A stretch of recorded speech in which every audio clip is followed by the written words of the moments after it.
विद्यार्थियों, आज हम रेडॉक्स अनुमापन के अंतर्गत जो प्रयोग करने जा रहे हैं उसका उद्देश्य है आपको M/20 मोलरता का फेरस अमोनियम सल्फेट का मानक विलयन दिया गया है। इस विलयन की सहायता से अशुद्ध पोटेशियम परमैंगनेट के नमूने की प्रतिशत शुद्धता ज्ञात कीजिए। इसके लिए 1 लीटर विलयन में 2 ग्राम पोटेशियम परमैंगनेट घुला हुआ है।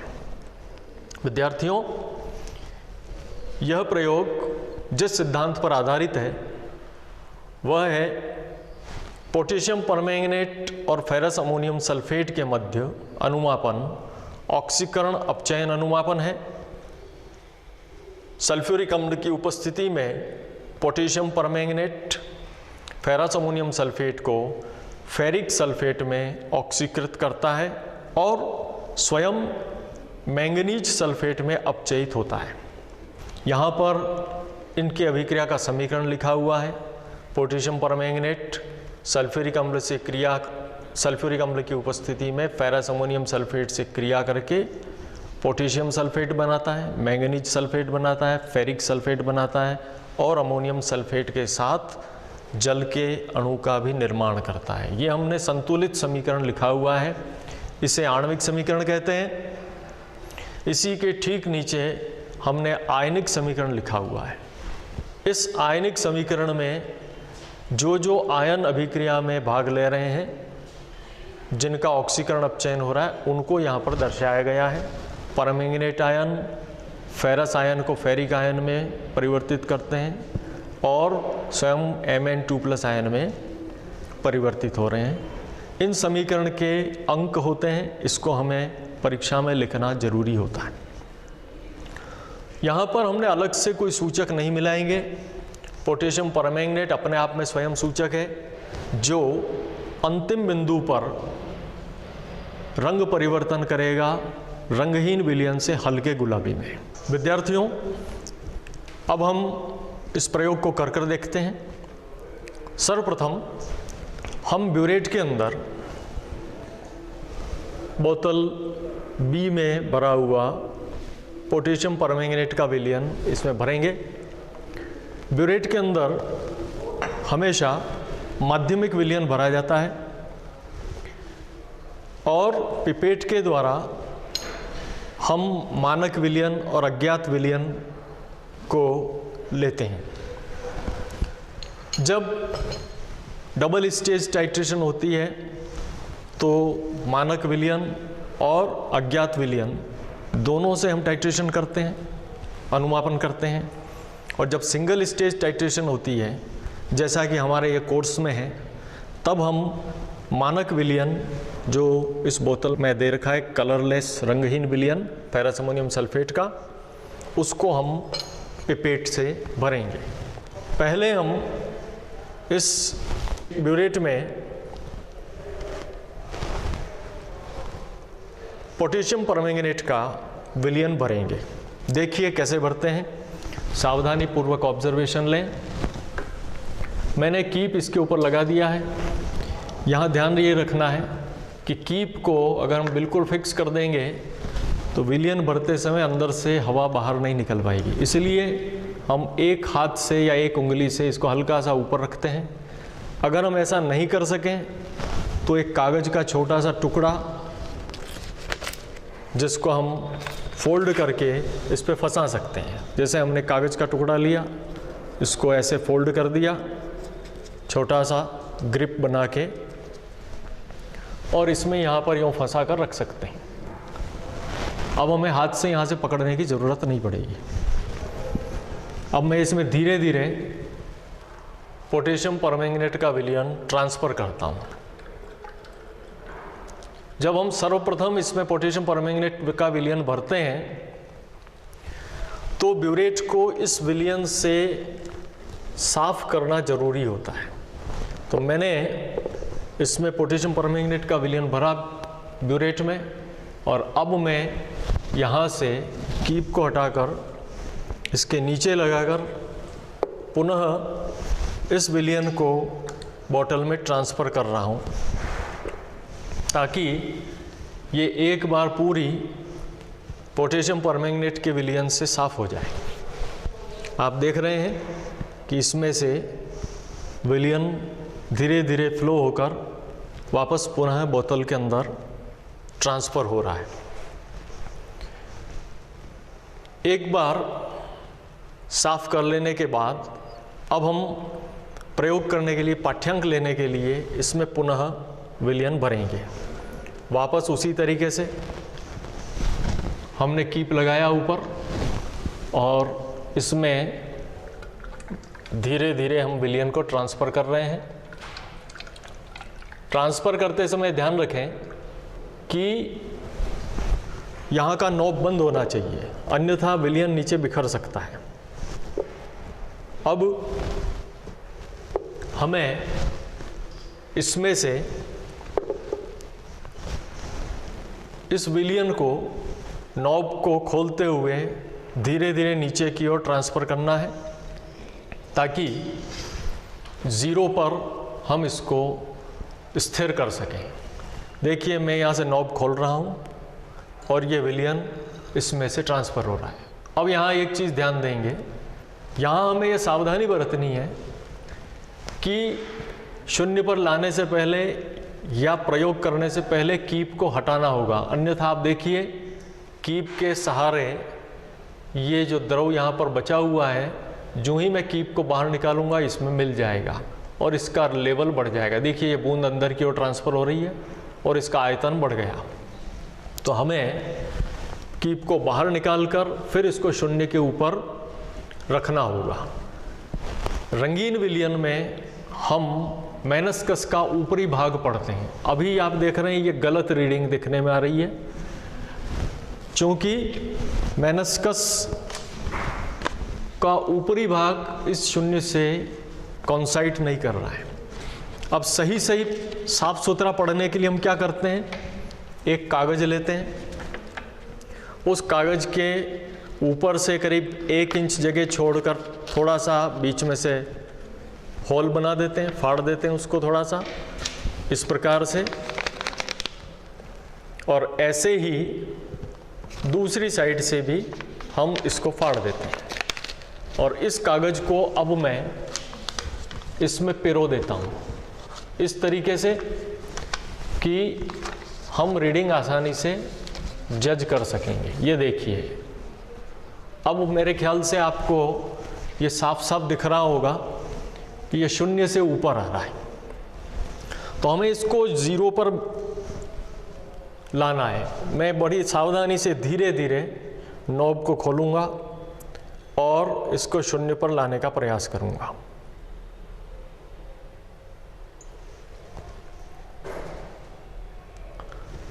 अब देखिए ये बिल्कुल शून्य के ऊपर द्रव का रीडिंग पाठ्यांक आ रहा है। यहाँ सावधानी ये भी रखनी है, इस पूरे ब्यूरेट के अंदर विलयन भरने के दौरान कहीं कोई हवा का बुलबुला नहीं रहना चाहिए पूरे में। आप देख रहे हैं इसमें कहीं भी हवा का कोई भी बुलबुला मौजूद नहीं है। ब्यूरेट को आयतन की रीडिंग पढ़ने के लिए जो बिंदु है वो हमारी आँख की सीध में होना चाहिए। यहाँ देखिए अगर आँख की सीध में नहीं है तो हम इस यहाँ से इस क्लिप को दबाकर ब्यूरेट को ऊपर नीचे भी कर सकते हैं, अन्यथा कोई ज़रूरी नहीं है कि हम 0 पर से ही स्टार्ट करें रीडिंग। हम 5 से भी कर सकते हैं, 3 से भी कर सकते हैं, 10 से भी कर सकते हैं। हमारी आँख की सीध में जो आ रहा है वहाँ से हम इसको स्टार्ट कर सकते हैं। जैसे मैं इसको इस लेवल पर लाकर देखता हूँ, आप देखिए ये मेरी आँख के बिल्कुल सीध में है। मैं अगर यूँ रीडिंग पढ़ता हूँ तो गलत है, यूँ रीडिंग पढ़ता हूँ तो गलत है। शून्य वाला निशान मेरी आँख की सीध में होना चाहिए और द्रव का लेवल उससे बिल्कुल टच होना चाहिए। ये इसको पढ़ने का बिल्कुल सही तरीका है। तो विद्यार्थियों, हमने ब्यूरेट के अंदर इस प्रकार से पोटेशियम परमैंगनेट का विलयन भरना सीखा। अब हम पिपेट के माध्यम से मानक विलयन फेरस अमोनियम सल्फेट का इसमें कॉनिकल फ्लास्क में ट्रांसफ़र करेंगे। देखिए कैसे। अभी कुछ समय पहले मैंने आपको बताया कि हम पिपेट बल्ब के माध्यम से भी सॉल्यूशन ट्रांसफ़र कर सकते हैं और मुंह से खींचकर भी ट्रांसफ़र कर सकते हैं। तो पिपेट बल्ब के माध्यम से आपने ट्रांसफ़र करना सीख लिया। अब मैं आपको मुंह के माध्यम से इसको कैसे ट्रांसफ़र करेंगे वो भी बताता हूँ, और कैसे हमें इसमें खींचना है वो भी बताता हूँ। विद्यार्थियों, चूँकि किसी भी केमिकल के सॉल्यूशन से काम करने से पहले हमें पिपेट में सॉल्यूशन खींचने का अभ्यास सीख लेना ज़रूरी होता है। इसके लिए आपको ये अभ्यास पहले जल के साथ करना चाहिए। कुछ 1-2 दिवस तक जल से जब आप इस अभ्यास को कर लेंगे तो मुंह में विलयन जाने की संभावना नहीं रहेगी। इस कार्य को करने से पहले आप पानी के साथ पिपेट में कई बार बार मुंह से पानी खींचें, इस स्थान तक होल्ड करें, फिर वापस छोड़ें, ये अभ्यास करें। देखिए हम पिपेट को कैसे पकड़ेंगे, वापस से ध्यान दें। यहाँ पर निशान बना हुआ है 20 ml का गोल। हम इसके 1-2 इंच ऊपर रखते हुए 3 उंगलियाँ इधर, अंगूठा पीछे, और ये तर्जनी उंगली हमारी ऊपर रहती होगी। मैं इसे मानक विलयन की बोतल में रख रहा हूँ और अब मुंह से इसमें धीरे धीरे सांस खींचूंगा। तेज़ी से सांस नहीं खींचनी होती है, धीरे धीरे खींचूंगा। आँख से मैं यहाँ देखता रहूँगा, द्रव मुझे ऊपर चढ़ता हुआ नज़र आएगा। वो द्रव जब इस निशान को क्रॉस करके ऊपर तक आ जाएगा तब मैं मुंह से सांस खींचना छोड़ दूँगा और यहाँ से एकदम से तर्जनी उंगली को इसके ऊपर प्रेस करके इस द्रव के प्रवाह को रोकूंगा, ताकि ये द्रव इसी में होल्ड रहे, नीचे नहीं गिरे। फिर मैं धीरे धीरे उंगली के प्रेशर को कम करूंगा और इस द्रव को नीचे आने दूंगा, इस स्थान पर आकर होल्ड करूंगा। यहाँ ध्यान दीजिए कि जो रंगहीन विलयन होते हैं उनका मेनिस्कस, गोल गोल जो आपको नीचे कटोरी नुमा दिख रहा है, उसके नीचे की रीडिंग हम पढ़ते हैं, ऊपर की रीडिंग नहीं पढ़ते हैं। देखिए कैसे किया जाता है।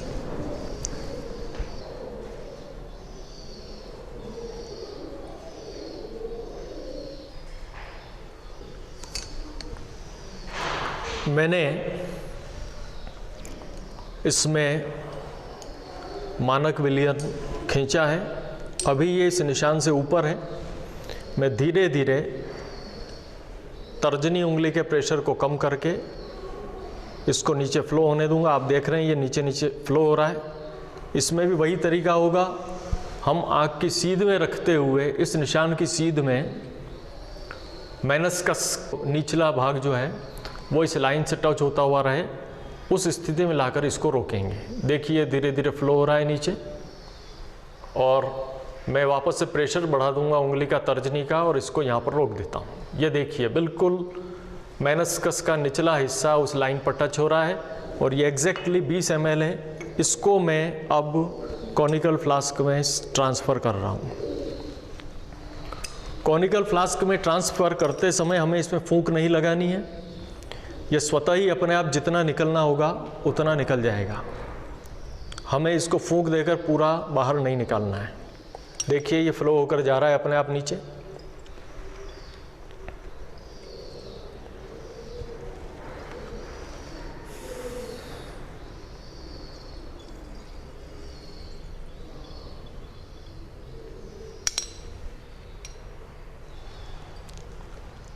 अभी आप देख रहे हैं कि थोड़ा सा विलयन इसके अंदर रह गया है पिपेट में। हम इस कॉनिकल फ्लास्क को तिरछा करके और इस पिपेट को इसके पेंदे में या साइड में टच कर देंगे। जितना इसमें से निकलना होगा निकल जाएगा। अगर इतना सा बच जाता है तो कोई बात नहीं, हमें उसको फूंक देकर इसमें ट्रांसफ़र करने की आवश्यकता नहीं है। देखिए विद्यार्थियों, हमने बोतल ए का मानक विलयन फेरस अमोनियम सल्फेट का इस कॉनिकल फ्लास्क में पिपेट की सहायता से स्थानांतरित कर लिया है। ब्यूरेट में पोटेशियम परमैंगनेट का विलयन हमने भर लिया है। अब हम अनुमापन करेंगे। चूँकि ये अभिक्रिया अम्लीय माध्यम में हो रही है, इसलिए हम इस मेजरिंग सिलेंडर की सहायता से इसमें तनु सल्फ्यूरिक अम्ल 10 मिलीलीटर मिलाएंगे। जितना सल्फ्यूरिक अम्ल हम मिलाते हैं, हर रीडिंग में उतना ही सल्फ्यूरिक अम्ल मिलाना होता है। ये देखिए 10 मिलीलीटर तनु सल्फ्यूरिक अम्ल मैंने इसमें लिया है और इसको कॉनिकल फ्लास्क में स्थानांतरित कर दिया है। अब हम अनुमापन करेंगे। देखिए कॉनिकल फ्लास्क को राइट हैंड साइड में पकड़ा है मैंने, राइट हैंड से इस प्रकार से इसकी गर्दन को ऊपर से, और इन उंगलियों की सहायता से इस तरीके से मैंने इस क्लिप को यहाँ पर पकड़ा है ब्यूरेट के, और इसको मैं थोड़ा नीचा कर देता हूँ ताकि विलयन बाहर नहीं गिरे। कॉनिकल फ्लास्क को थोड़ा सा ऊपर उठाते हुए ताकि ये भाग अंदर रहे, बाहर विलयन नहीं गिरे। अब मैं नॉब को खोल रहा हूँ और इसको ऐसे गोल गोल हिलाऊंगा। देखिए पोटेशियम परमैंगनेट गुलाबी रंग का विलयन इसमें मिलाने के बावजूद भी इसमें रंग अभी नहीं बदला है, लेकिन धीरे धीरे हम मिलाते जाएंगे और एक स्थिति ऐसी आएगी जब ये गुलाबी रंग इसमें नज़र आने लगेगा। देखते हैं कैसे यह क्रिया होती है।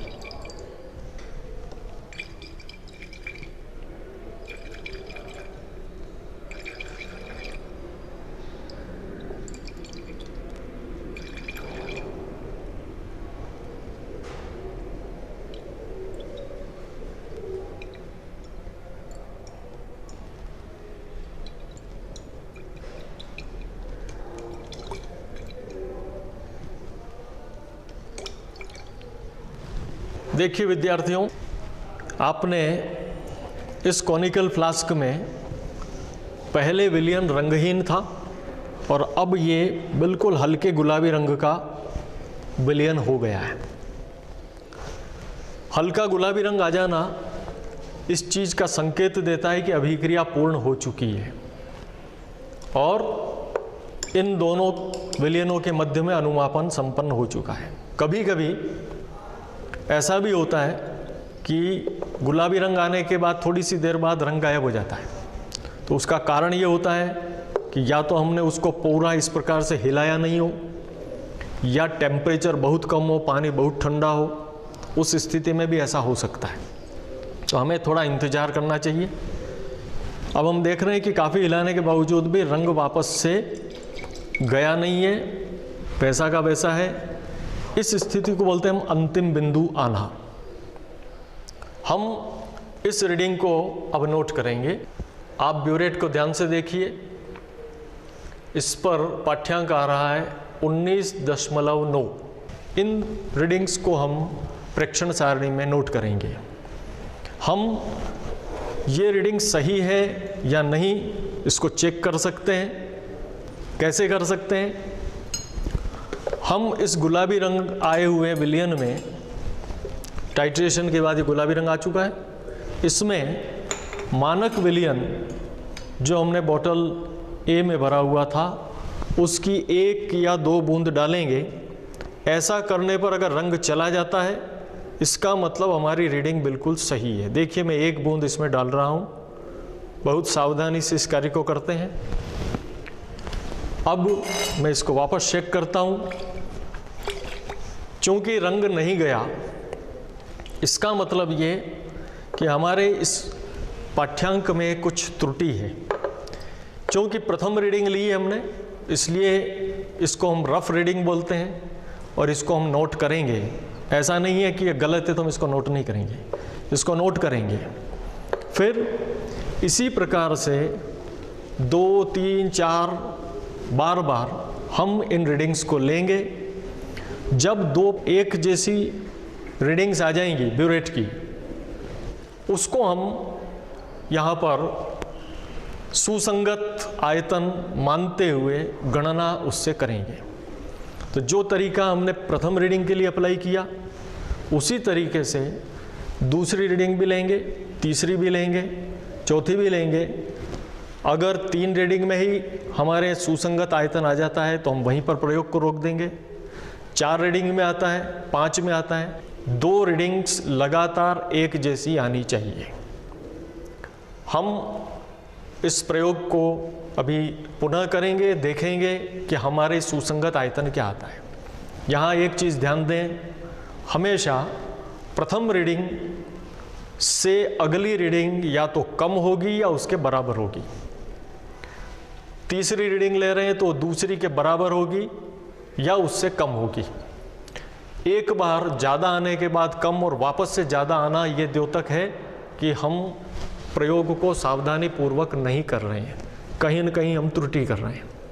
तो जब हम दूसरी तीसरी रीडिंग से लेंगे, उस समय हमें प्रथम रीडिंग के 1-2 मिलीलीटर पहले से ही धीमी गति से एक एक बूंद करके इसमें हम विलयन को मिलाएंगे। इसी प्रयोग को मैंने दोबारा परफॉर्म किया है। दोबारा भी देखिए गुलाबी रंग आ चुका है और यहाँ हम रीडिंग को पढ़ते हैं, देखते हैं कितनी है रीडिंग। अब हम देख रहे हैं कि ये रीडिंग 19.8 आ रही है। पहले 19.9 थी, अब ये 19.8 आ रही है। इसको हम तीसरी बार परफॉर्म करेंगे। देखिए मैंने ये तीसरी रीडिंग ली है, इसमें भी गुलाबी रंग आ चुका है, अभिक्रिया पूर्ण हो चुकी है, अंतिम बिंदु आ चुका है।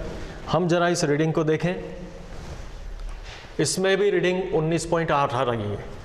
चूँकि हमारी द्वितीय रीडिंग 19.8 थी और तीसरी रीडिंग भी 19.8 है, 2 लगातार रीडिंग 19.8 आई, इसलिए हम कह सकते हैं कि इसका सुसंगत आयतन 19.8 है।